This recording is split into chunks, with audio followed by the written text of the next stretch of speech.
Moonshine by Richard Murphy. Murphy was born in 1927 in Mayo.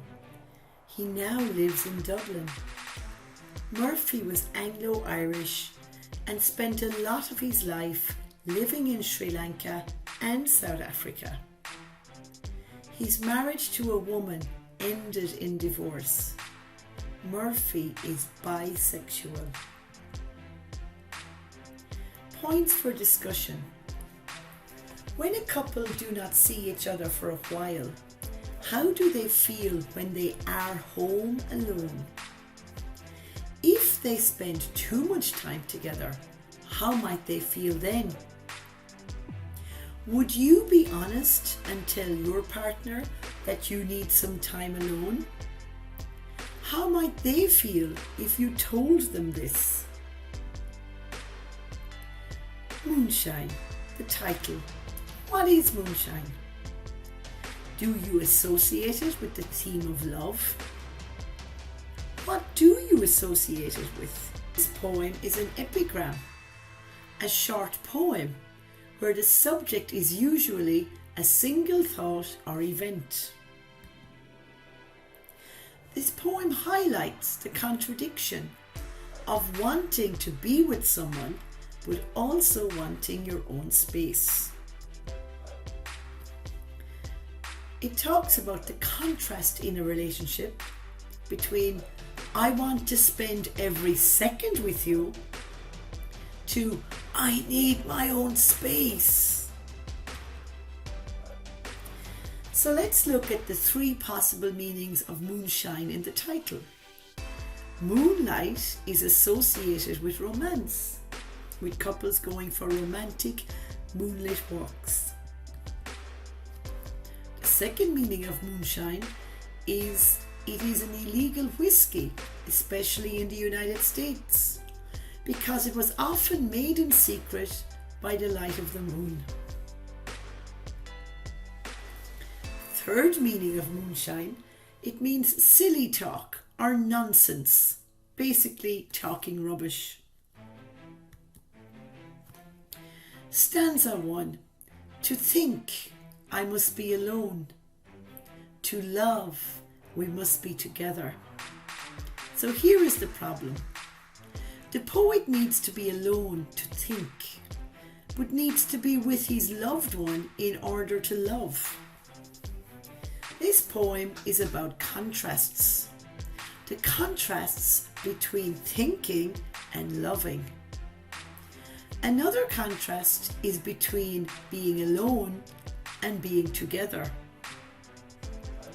A further contrast is between the I of solitude, being alone, and the we of togetherness.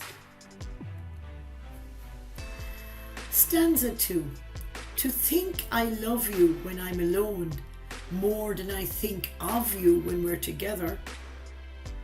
When he is apart from his lover, he thinks about her and thinks he loves her. When he is with his lover, he thinks about her less often.